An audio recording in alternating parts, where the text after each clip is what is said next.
उत्तर भारत के लोग गर्मी से राहत के लिए बारिश की दुआ कर रहे थे। बारिश आ भी गई, लेकिन अपने साथ संकट लेकर आई है, मुसीबत लेकर आई है।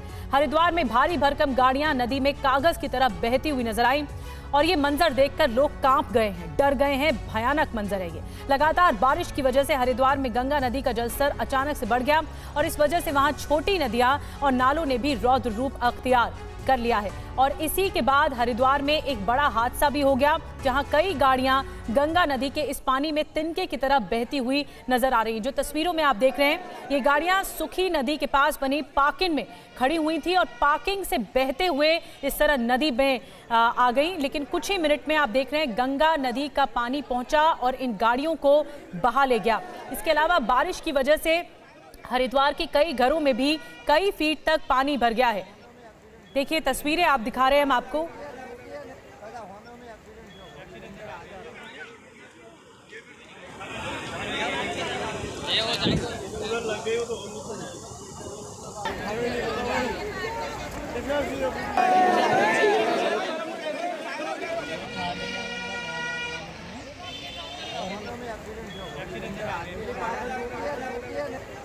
तो एक साथ कई गाड़ियां आपको दिखा रहे हैं और कई गाड़ियां पानी में समाती हुई दिख रही हैं, पानी में डूबती हुई दिख रही हैं, आधी पानी में डूब चुकी हैं। खिलौनों की तरह इस तरह कार बहती हुई नजर आ रही हैं। ये जलस्तर बढ़ने से, सूखी नदी के जलस्तर बढ़ने से बाढ़ जैसे हालात हो गए और देखते ही देखते जो पार्किंग में गाड़ियां खड़ी हुई थी वो पार्किंग से खड़े होकर नीचे आ गई। खिलौनों की तरह डूबती हुई दिख रही हैं ये गाड़ियां। पानी का बहाव भी बहुत ज्यादा तेज है और कई लोग इस वक्त आफत में हैं।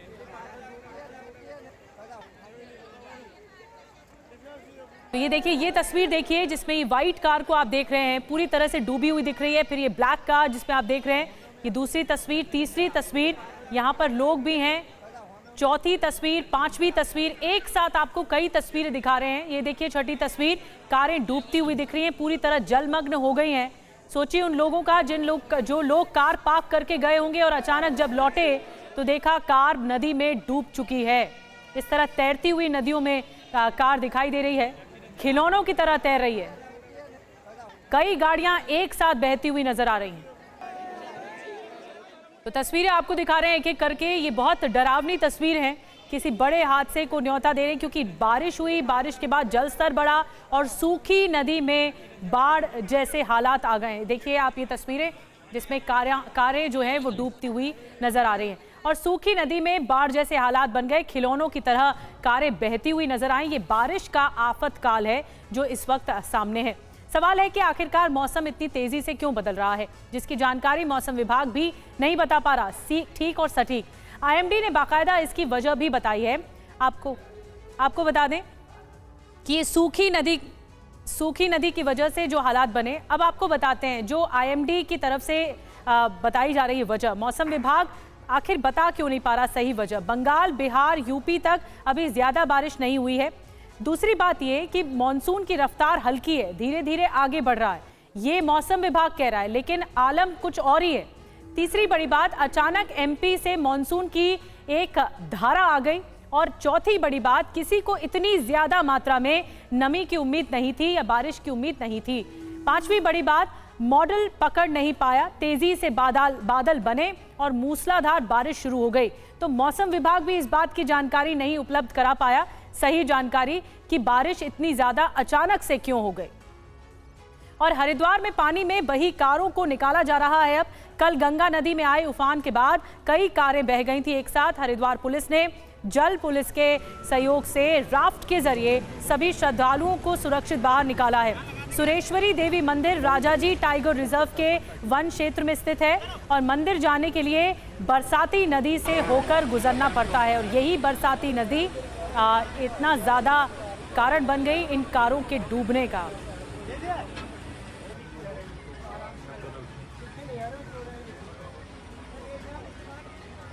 तो सुरेश्वरी देवी मंदिर राजाजी टाइगर रिजर्व के वन क्षेत्र में आता है और यहीं पर ही फिर जो जल पुलिस है उसकी मदद लेनी पड़ी, क्योंकि इतनी ज़्यादा गाड़ियां पानी में आ गई थी, पानी में समा गई थी। लोगों को बचाया गया, श्रद्धालुओं को बचाया गया और कारों को भी अब बाहर निकाला जा रहा है, रेस्क्यू किया जा रहा है। लेकिन इतनी ज़्यादा बर्बादी हुई है, कई कारें एक साथ तैरती हुई नजर आई है नदी में। अब रेस्क्यू का काम चल रहा है। पानी का उफान ज़्यादा था अब तक। दिल्ली के बादली अंडरपास में 2 बच्चे डूब गए हैं। अंडरपास से दोनों बच्चों के शव बरामद किए गए हैं। पुलिस के मुताबिक नहाने गए थे ये बच्चे और डूब गए। घटना पर बीजेपी ने दिल्ली सरकार को घेरा है।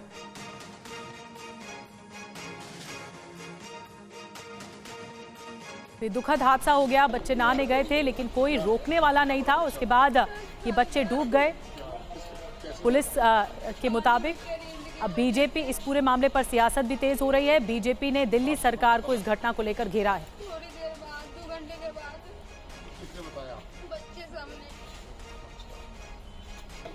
दिल्ली सरकार को मजबूर कर दूंगा, आर्थिक मदद देनी पड़ेगी।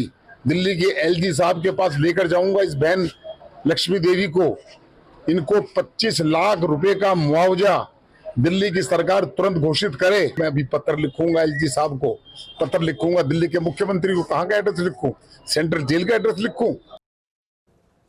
आपको बता दें कि इस अंडरपास में जहां बच्चे डूबे हैं 3 से 3.5 फीट पानी भरा हुआ था। बच्चे इस पानी में नहाने गए थे और इस बात से अनजान कि अंडरपास उनकी जान ले लेगा। लेकिन क्या बच्चों की जान दिल्ली के भ्रष्ट सिस्टम से नहीं ली गई है? जो हर बार बारिश की वजह से जो पहले दावे किए जाते हैं कि सिस्टम दुरुस्त है, लेकिन एक बारिश की वजह से ये पोल खुल जाती है। बारिश की पहली बौछार में ही खोखले वादों की पोल खुल गई है। आखिर अंडरपास में पानी भरा क्यों? न बारिश पहली बार हो रही है न इस तरह की घटना, लेकिन एक बारिश की वजह से इतना ज्यादा पानी भरा कि 2 मासूमों की जान चली गई।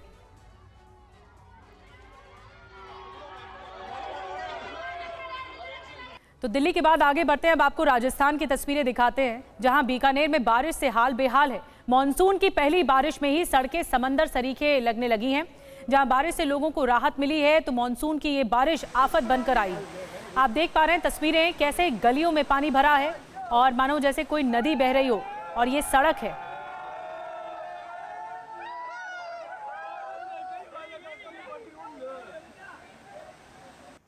तो राजस्थान के बीकानेर की तस्वीरें आपको बता रहे हैं। सड़कों पर पानी आ गया है और नदी की तरह सड़कें लग रही हैं। मॉनसून की बारिश ने आफत मचा रखी है। और अब राजस्थान के धौलपुर की तस्वीर आपको दिखाते हैं। बीकानेर के बाद धौलपुर की तस्वीर। धौलपुर में 1 घंटे की बारिश ने प्रशासन के दावों की पोल खोल दी है। महज 1 घंटे की बारिश हुई और सड़कें देखिए पूरी तरह से जलमग्न हो गई। चारों तरफ पानी ही पानी नजर आ रहा है। कुछ जगह तो घुटनों तक पानी दिखा है। ये हाल देखकर लोगों ने स्थानीय प्रशासन के खिलाफ गुस्सा भी निकाला है।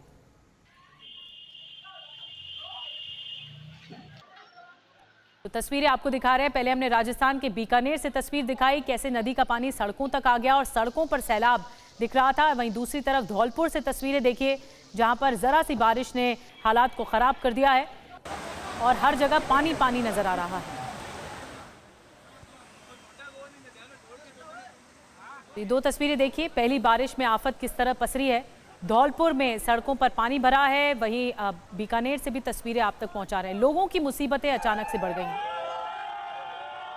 मौसम विभाग ने ऑरेंज अलर्ट भी जारी किया है, तो एहतियात बरतने की ज्यादा जरूरत है। लेकिन अगर सड़कों पर घरों में पानी आ जाएगा तो लोग क्या करेंगे? और आइए आगे बढ़ते हैं। अब हम आपको जम्मू कश्मीर के पुंछ की तस्वीरें दिखाने जा रहे हैं। आप देख पाएंगे अभी मेंढर के बहरा नदी में बाढ़ आ गई है। मेंढर के बहरा नदी में बाढ़ आ गई है। बादल फटने से अचानक नदी का जलस्तर बढ़ गया। पानी का ये प्रवाह मन को डरा रहा है। लग रहा है कि इसके रास्ते में जो कुछ आएगा उन सबको अपनी आगोश में ले लेगा। तस्वीरें आपको दिखा रहे हैं किस तरह से बहरा नदी का जलस्तर बढ़ गया है और कटान देखिए किस तरह से शुरू हो गया है। बहुत ज़्यादा रिस्की है इस जगह पर जहां से पुल से लोग गुजर रहे हैं, क्योंकि पानी का बहाव बहुत ज़्यादा तेज है। और अब यूपी से तस्वीरें आपको दिखाते हैं। बारिश ने बेहाल कर रखा है। मथुरा से तस्वीरें आपको दिखाते हैं, जहां पर ऐसा लग रहा है कि पानी ही पानी है और सड़कों पर पानी है। हर जगह पानी भरा है। लोगों की कमर तक पानी भर गया है, जिससे रफ्तार पर ब्रेक लग गया है तो लोग घरों में कैद हो गए हैं।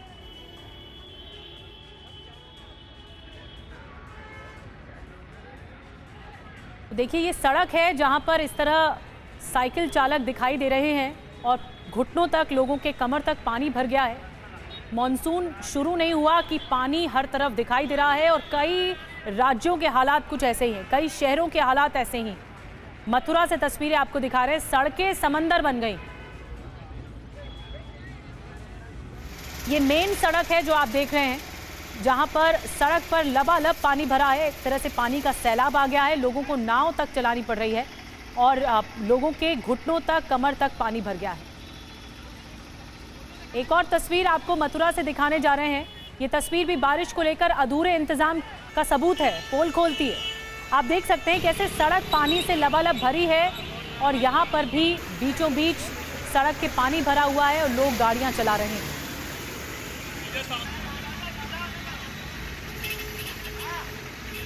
तो 2 तस्वीरें हमने आपको मथुरा से दिखाई।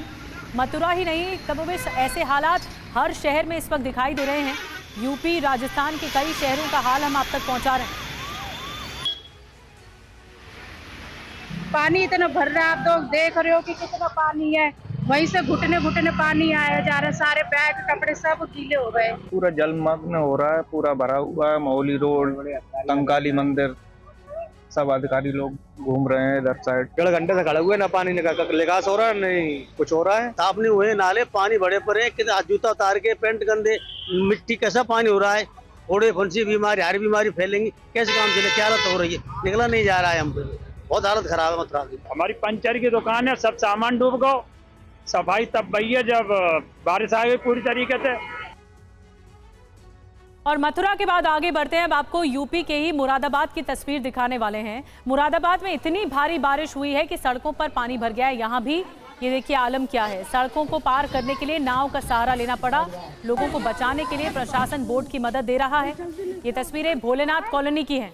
बताया जा रहा है कि सड़कों पर 8 से 10 फीट तक यहाँ पर भी पानी भर गया है। 2 दिन से लोग अपने घरों में कैद हैं, घरों में भी पानी भरा है और जो लोग फंसे हैं उन्हें निकालने की कोशिशें की जा रही हैं। प्रशासन की तरफ से नाव का इंतजाम किया गया है। और यहाँ मुरादाबाद में लोग क्या कह रहे हैं आपको सुनवाते हैं।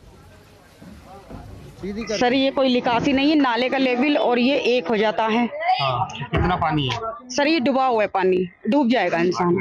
इतना पानी, कल एक बंदा निकल के गया था, बाल बाल बचा है। बहुत दिक्कत पड़ रही है। तो फिर घर भी हमारा सारा टूटा पड़ा, बत्ती नहीं, कुछ नहीं, पानी भर गया सब में पानी भर गया। तो कहाँ का पानी आया है? ये नाले का पानी आया सब। बारिश के बाद जितना बारिश का ना भरता, जितना नाले का भरा है। आ जा कैसे रही है? नाव से जा रहे हैं, नाव से आ रहे हैं। नाला टूटा हुआ है, पूरा नाला टूट जाता है यहाँ से। सड़कों पे सब पे पानी आ गया? पूरी सड़कों पानी, पूरे मोहल्ले में पानी है। अभी पानी है, डुबाऊ पानी है यहाँ पर। तो फिर नाव में कैसी? नाव में इन्हें घर पहुँचाना, इन्हें नाव में लेकर आना, छोड़ कर आना, सब्जी वगैरह पहुँचा रहे हैं इनकी जो भी राशन पानी सब नाव से पहुँचा रहे हैं। और अब आपको बिहार की राजधानी पटना का हाल दिखाते हैं। यहाँ भी हाल बेहाल है। पटना की सड़कें बारिश में पूरी तरह से लबालब भरी हुई नजर आ रही हैं। जहां तलक नजर जा रही है पानी ही पानी है। बारिश की वजह से कई जगह जाम लगने की भी खबरें हैं। जहां जाम नहीं है वहां गाड़ियों की रफ्तार धीमी पड़ गई है।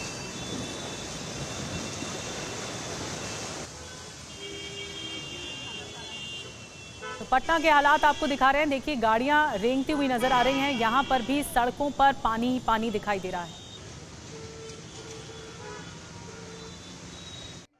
और बिहार के बाद अब आपको पंजाब की तस्वीर दिखाते हैं, अमृतसर की। भारी बारिश के बाद यहां भी मुसीबतें बढ़ गई हैं। सड़कों पर पानी भरा दिखा है, ट्रैफिक प्रभावित हुआ है। खासतौर से समस्या उन लोगों को आई है जिनको ऑफिस जाना पड़ा। तो ये अमृतसर से तस्वीरें आपको दिखा रहे हैं, जहां पर तेज बारिश अब भी हो रही है। जो जानकारी मिल रही है, लगातार बारिश की वजह से लोगों के लिए मुसीबत बढ़ गई है। 4 दिन पहले दक्षिण पश्चिम चीन में 25 साल की सबसे विनाशक बाढ़ आई थी और अब मध्य चीन के हुनान प्रांत में सैलाब आया है, हाहाकार मचा है। मॉनसून शुरू होते ही चीन के बांध ओवरफ्लो हो गए हैं, हजारों गांव डूब गए हैं और शहर के शहर सैलाब में डूबते हुए दिख रहे हैं। पार्किंग में कारें खड़ी थी, जमीन से रिसते पानी से जमीन दरकनी शुरू हुई और 3 सेकंड में लाल कार सैकड़ों फीट गहरी खाई में जा गिरी।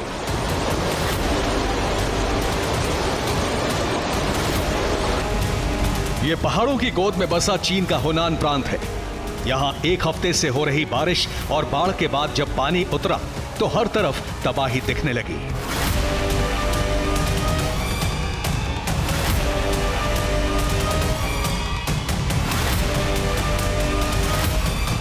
घरों की छतें गायब हो गई, दीवारें ढह गई, घरों में रखा सामान चकनाचूर हो गया।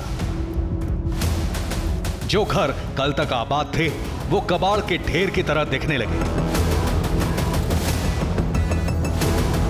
चीन की राजधानी बीजिंग से 1500 किलोमीटर दूर हुनान प्रांत के सैकड़ों गांवों में ऐसी ही तबाही दिखाई दे रही है।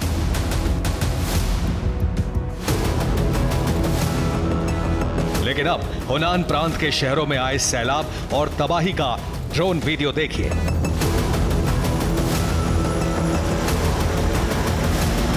हुनान प्रांत में जगह जगह सड़क संपर्क टूट गया है।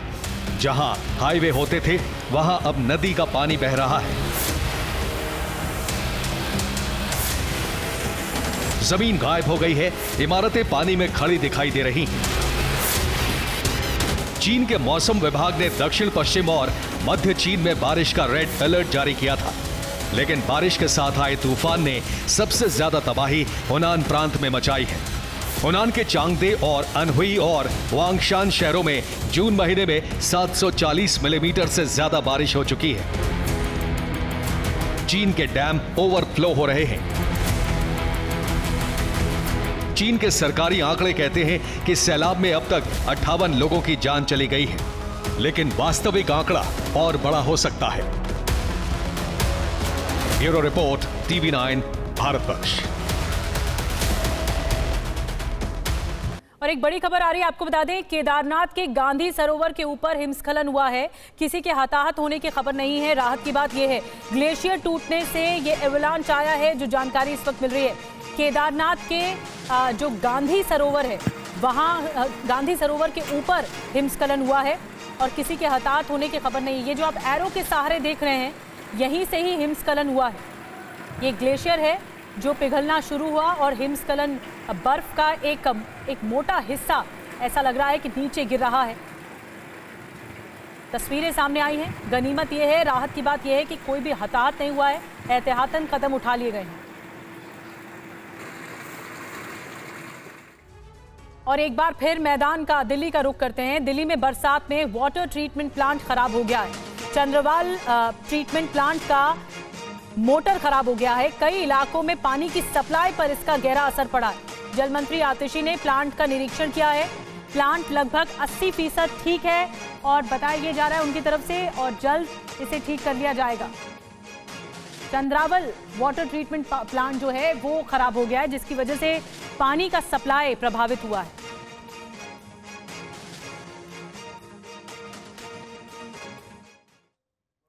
और आइए आगे बढ़ते हैं, बात कर लेते हैं अमरनाथ यात्रा की। जी हां, अमरनाथ यात्रा के लिए तीसरा बैच रवाना कर दिया गया है। भगवती नगर बेस कैंप से 6,619 यात्री रवाना किए गए हैं। 1,141 महिलाएं भी इस जत्थे में शामिल हैं। 319 गाड़ियों में कड़ी सुरक्षा के बीच इन्हें रवाना किया गया है।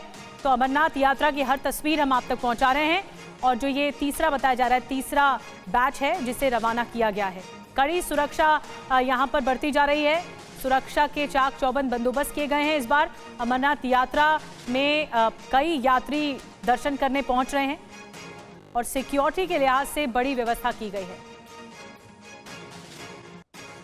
अमरनाथ यात्रा के पहले दिन 13,000 लोगों ने दर्शन किए हैं। एक आंकड़ा सामने आया है, 3,300 महिलाएं इसमें हैं। 52 बच्चे भी पहुंचे पवित्र गुफा में। बाबा बर्फानी के दर्शन करने के लिए 102 साधु और 682 सुरक्षाकर्मी भी पहुंचे। बालटाल नुनवान बेस कैंप से रवाना हुआ था जत्था। पिछले साल 4.5 लाख से ज्यादा लोगों ने दर्शन किए थे और इस बार भी पहले दिन रिकॉर्ड बनता हुआ दिख रहा है। 13,000 दर्शन हुए हैं। 13,000 जो यात्री हैं, श्रद्धालु हैं, वो दर्शन करने पहुंचे पहले दिन।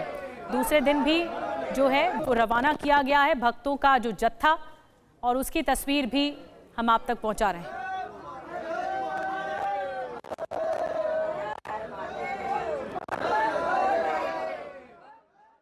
तो अमरनाथ यात्रा का आगाज हो चुका है। अब आपको थोड़ा डिटेल में जानकारी देते हैं, यात्रा किस किस रूट से जाती है। 2 रूट से ही ये यात्रा निकलती है। अनंतनाग के नुनवान और पहलगाम रूट, ये 2 रूट हैं जो 48 किलोमीटर लंबा है। ये देखिए, आप जो तस्वीर देख रहे हैं इसमें आपको ये रूट नजर आएगा। दूसरा गांदरबल का बालटाल मार्ग है जो 14 किलोमीटर लंबा है। पहले दिन कुल 13,736 श्रद्धालुओं ने दर्शन किए हैं और आपको बता दें जिसमें महिलाएं 3,300, बच्चे 52, साधु 102 और सुरक्षा कर्मी इसमें 682 रहे। आगाज इस यात्रा का हो रहा है, लंबे समय से इंतजार किया जाता है और इसके अलावा आपको बता दें कि अस्पतालीय जो व्यवस्था है, स्वास्थ्य व्यवस्था है, उनके भी इंतजाम किए गए हैं। 100 बेड लगे हैं, 2 अस्पतालों को बेस कैंप पर ही तैयार किया गया है। यात्रा जो चलेगी वो 52 दिनों तक चलेगी और इसका समापन जो होगा अमरनाथ यात्रा का वो 19 अगस्त 2024 को हो जाएगा। और हमारे साथ अभिजीत ठाकुर, हमारे सहयोगी बालटाल बेस कैंप से इस वक्त लाइव हमारे साथ जुड़ रहे हैं। अभिजीत, कल आपने तस्वीरें दिखाई, पहले दिन पहले जत्थे ने श्रद्धालुओं ने दर्शन किए हैं, अब आज की परिस्थिति क्या है?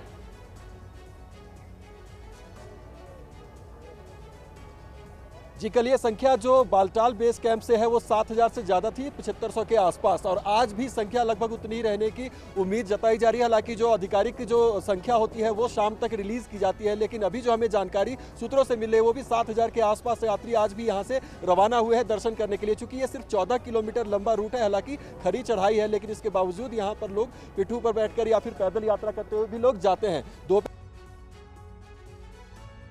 जाती है। और अभी अगर आपको हम तस्वीरें दिखाएं तो आप देख सकते हैं कि कुछ यात्री छुटपुट अब लौटना भी शुरू हो गए दर्शन करने के बाद। तो ये एक शॉर्ट रूट है, से निकलते हैं समय रहते हैं वो दोपहर के बाद वापसी भी उनकी शुरू हो जाती है और ये देर शाम तक उनकी वापसी यहाँ पर चलती रहती है। लेकिन यहाँ से एंट्री के लिए समय जो है वो रिस्ट्रिक्टेड रखा गया, यानी कि सुबह 4 बजे से लेकर 9:30 बजे तक ही यात्रियों को यहाँ से आगे बढ़ने की अनुमति दी जाती है। उसके अलावा अगर आप देखेंगे तो ज्यादा भीड़, आपको जाने वालों की संख्या ज्यादा दिखाई नहीं देगी, क्योंकि सुरक्षा कर्मियों ने अभी जो कड़ाई कर रखी है उसमें समय का पूरा ध्यान रखा जा रहा है और सीमित संख्या में ही हर रोज लोगों को छोड़ा जा रहा है, क्योंकि हजारों की संख्या में लोग रजिस्ट्रेशन करा रहे हैं और उसके बाद वो दर्शन करना चाहते हैं। लेकिन एक तय समय में जो सीमित संख्या है उसी में जो श्रद्धालु हैं उनको आगे बढ़ने की अनुमति दी जाएगी। तो ये रिपोर्ट है और तमाम चीजों को व्यवस्थित रखने के लिए भी इस तरह के कदम यहाँ पर उठाने की जरूरत भी है। सुरक्षा व्यवस्था की अगर हम बात करें तो यहाँ पर BSF, CRPF की तैनाती है और जम्मू कश्मीर लोकल पुलिस की भी तैनाती यहाँ पर की गई है। जगह जगह पर सुरक्षा कर्मियों की तैनाती भी आपको दिखेगी। इसलिए अभी तक जो यात्रा चल रही है एक तरह से सुगम कही जा सकती है, क्योंकि आज दूसरा ही दिन है तो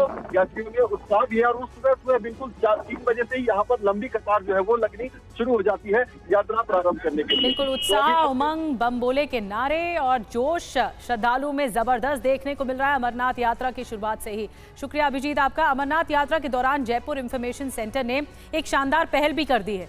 अमरनाथ यात्रा के दौरान जब प्रीपेड मोबाइल सिम काम करना बंद कर देता है तो कई बार लोग अपने परिवारजनों से बिछड़ जाते हैं और तब इस इंफॉर्मेशन सेंटर की सेवा काम आती है। इंफॉर्मेशन सेंटर से ने 4-5 किलोमीटर तक ये जो केबल और स्पीकर्स हैं उसे लगाया हुआ है हर कोने में, जिससे भटके तीर्थयात्री अपने परिजनों से मिल जाते हैं। ये इंफॉर्मेशन सेंटर कैसे काम करता है, संवाददाता अभिजीत ठाकुर की रिपोर्ट इसी से जुड़ी आपको दिखाते हैं।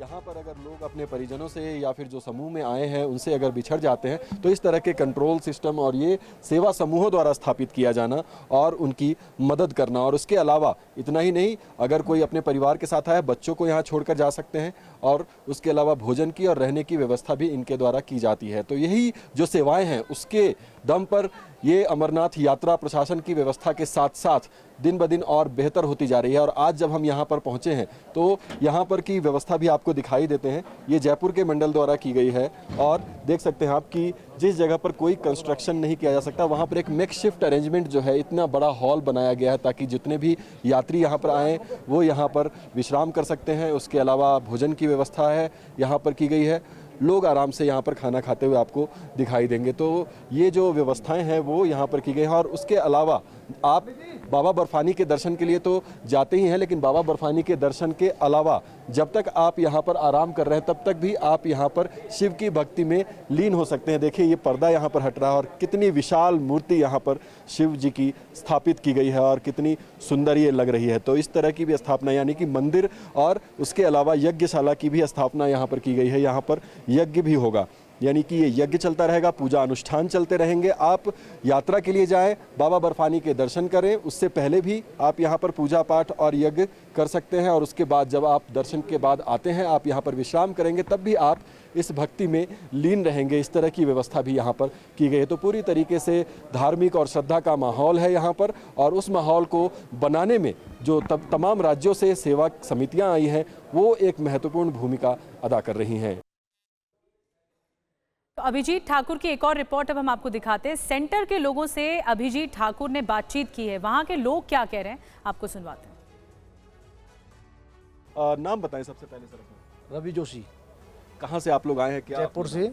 हम पिछले 15 वर्ष से जयपुर भंडारा के रूप में हम यात्रियों की सेवा करते हैं यहाँ पर, और हमारे पास सूचना तंत्र का खोया पाया विभाग पूरा बाल्टा ट्रैक पर हमारे अनाउंसमेंट सिस्टम पूरा लगा हुआ है इस पर। इसके अलावा हमारे पास रुकने की, यात्रियों की सेवा के लिए खाने पीने की व्यवस्था पूरा इंतजाम किया जाता है। जितना हो सके हम यात्रियों की सेवा करने की कोशिश करते हैं।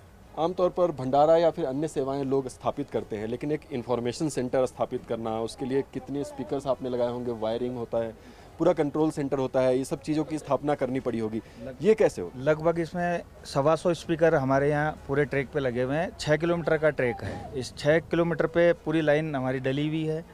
वो जयपुर भंडारे के जरिए पूरी सुविधाएं जो यात्री खोया पाया है उसके लिए पूरी सुविधा प्रदान करती है।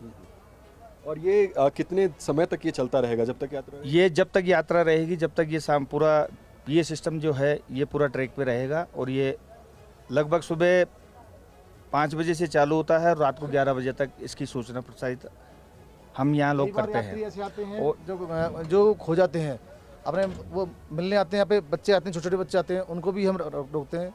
किसी का भी पैसा भी निकल गया, किसी बैग रह गया, पूरा उनको सुरक्षित रूप से उनको सारा सामान उनको वापस मिलता है यहाँ से। तो ये जो एक व्यवस्था है, देखिए यहाँ पर एक तो मोबाइल नेटवर्क की दिक्कत होती है, ऊपर से समूहों में जब लोग आते हैं तो आगे पीछे होना लाजमी है, वो एक दूसरे से मिलने में मुश्किल होती है। लेकिन क्या प्रशासन की तरफ से भी इस तरह की व्यवस्था है या फिर आप लोग ही इसको? नहीं, प्रशासन ने भी अपनी व्यवस्थाएं कर रखी है। 2 चेक पोस्ट बना रखी है, तो उन्होंने लेकिन सीमित एरिया में कर रखी है। एक बालटाल पे है, एक धुमेल चेक पोस्ट पे है, तो 2 जगह उन्होंने व्यवस्थाएं प्रदान कर रखी है। उनका भी हम आपस में कोऑर्डिनेशन बना के और आपस में मिलके एक दूसरे से कोऑर्डिनेशन करके और इस सुविधा को सुचारू रूप से संचालित करते हैं। इन्फॉर्मेशन की सुविधा कब से आपने देनी शुरू की? इसका कैसे? 2012 से ये सूचनाएं हमने, पहला लंगर हमने 2012 में लगाया था।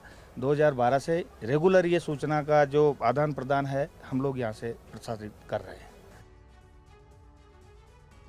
और आइए खबरों का सिलसिला आगे बढ़ाते हैं। बात करते हैं चीन के राष्ट्रपति शी जिनपिंग के बैंड बाजा बारात और एलएसी पर अभेद हिंदुस्तान की।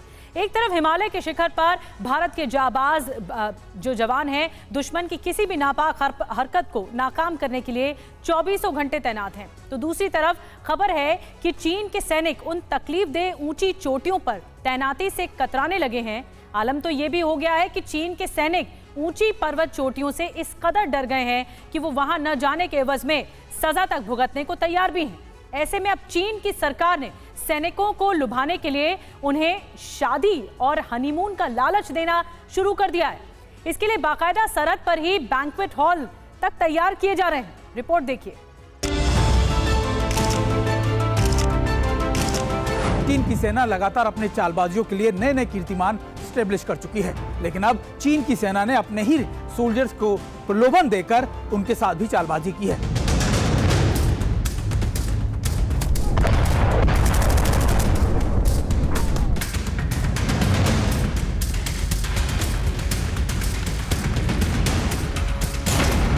शी जिनपिंग की सेना खौफ में है। जिन सैनिकों के बूते चीन पड़ोसी देशों की जमीन हड़पने का इरादा रखता है, जिन जवानों की बदौलत शी जिनपिंग विस्तारवाद को हकीकत की जमीन पर उतारना चाहते हैं, वो सैनिक लाइन ऑफ एक्चुअल कंट्रोल यानी एलएसी के ऊंचे पहाड़ों पर तैनाती से किसी भी कीमत पर बचना चाहते हैं।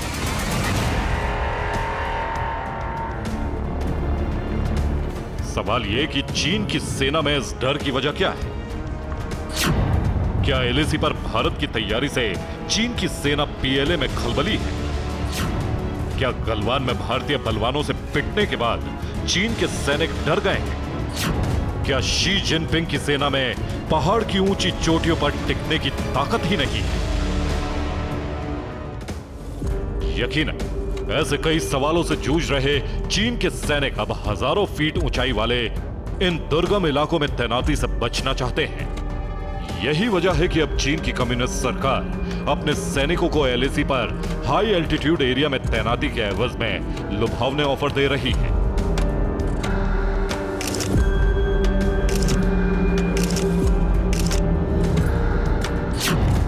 चीन की सरकार अपने सैनिकों को हजारों फीट ऊंचाई वाले इलाकों में तैनाती के बदले शादी और हनीमून का लालच दे रही है। इसके लिए बकायदा 18,000 फीट से ज्यादा ऊंचे मुश्किल इलाके में बैंकेट हॉल तक बनाया गया है, जहां हाल ही में पीएलए के 2 जवानों की शादी करवाई गई, जिसकी तस्वीरें चीन के सोशल मीडिया में वायरल है।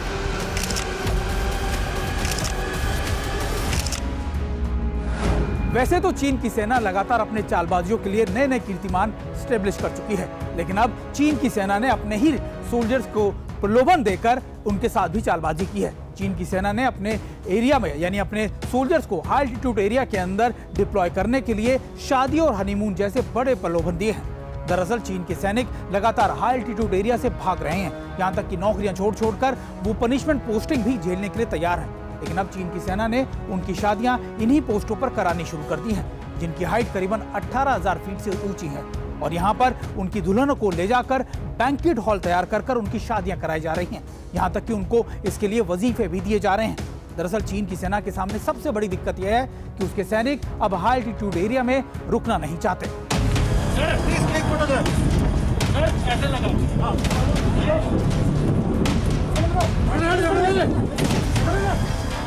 जून 2020 के इस दृश्य को कौन भूल सकता है, जब एलएसी के करीब गलवान में चीन के घुसपैठिए सैनिकों को भारतीय शूरवीरों ने ऐसा सबक सिखाया कि इसका डर शी जिनपिंग के सैनिकों के दिलो दिमाग में हमेशा हमेशा के लिए बैठ गया।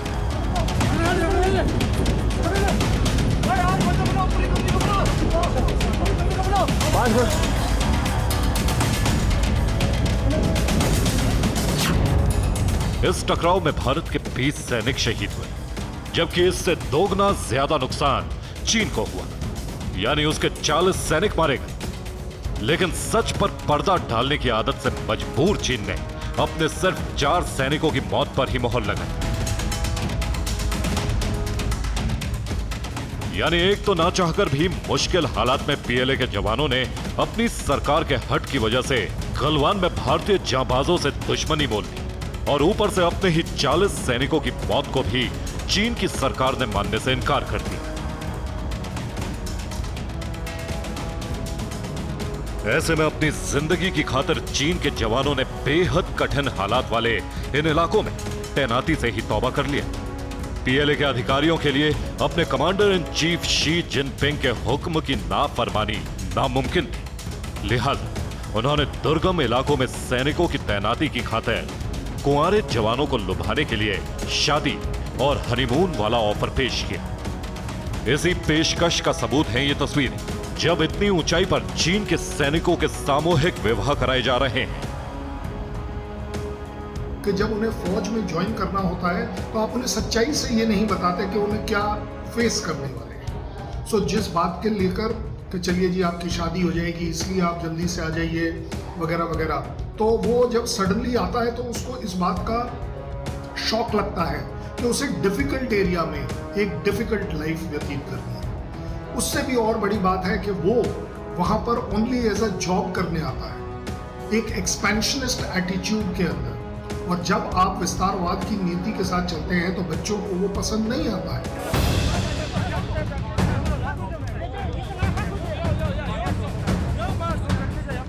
2020 में भारतीय सेना से उलझकर चीन ने ऐसी गलती कर दी कि उसे एलएसी पर सैनिकों की तैनाती के बदले खजाना खाली करना पड़ रहा है।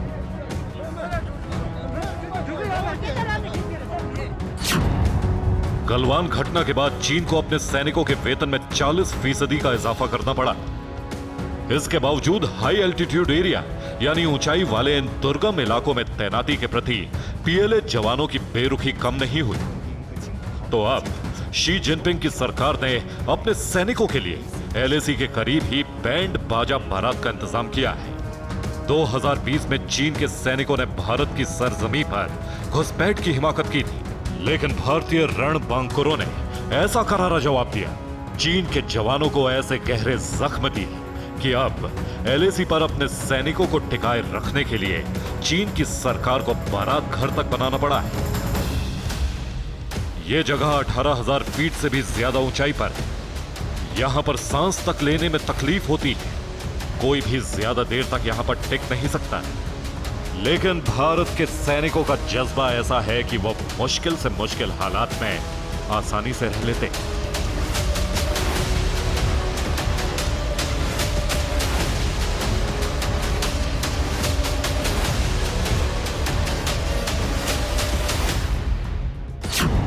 ऐसे में एलएसी के वेस्टर्न सेक्टर और सेंट्रल सेक्टर पर भारत के करीब 60,000 जवान दिन रात दुश्मन पर पैनी निगाह बनाए हुए हैं, जबकि चीन को इस इंतजाम के लिए अपने सैनिकों की शादी कराने की जिम्मेदारी भी उठानी पड़ रही है।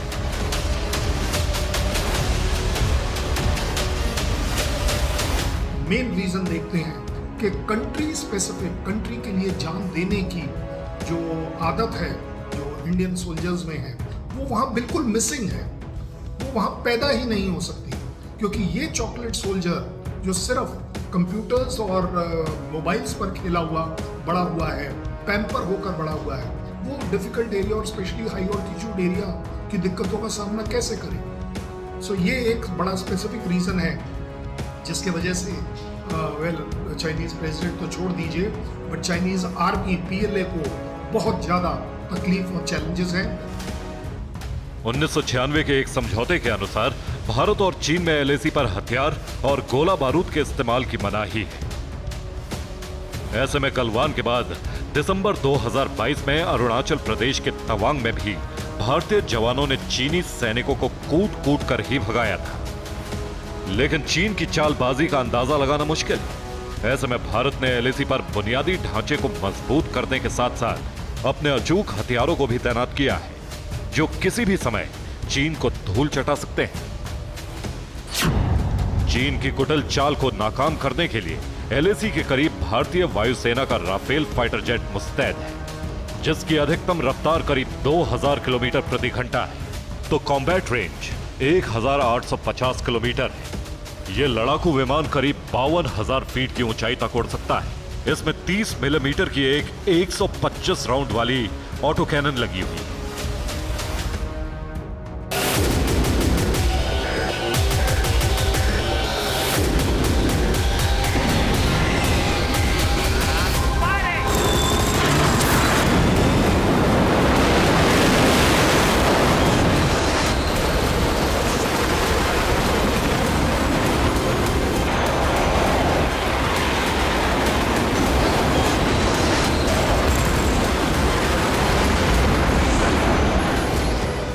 चीन की किसी भी हरकत को नाकाम करने के लिए राफेल समेत ऐसे 15 देसी विदेशी ब्रह्मास्त्र एलएसी के करीब तैनात हैं। इनमें भारत का एक और दमदार फाइटर जेट है,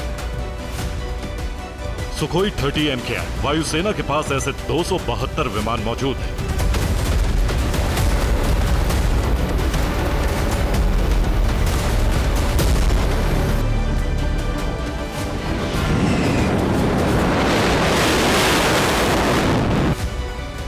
इस फाइटर जेट की अधिकतम रफ्तार करीब 2100 किलोमीटर प्रति घंटा है। युद्ध की हालत में यह विमान पूरे हथियार के साथ 3000 किलोमीटर तक लगातार उड़ान भर सकता है, 17,000 मीटर की ऊंचाई तक जा सकता है। चीन लंबे समय से एलएसी के करीब अपनी साजिशों को अंजाम देता आ रहा है। हथियारों के जमावड़े से लेकर बड़ी तादाद में सैनिकों की तैनाती तक इन साजिशों का हिस्सा थी। लेकिन अब आलम यह है कि हाई एल्टीट्यूड एरिया में जाने से चीन के सैनिक कतराने लगे हैं। ऐसे में शी जिनपिंग की सरकार उन्हें लुभाने के लिए तरह तरह के आकर्षक ऑफर पेश कर रही है।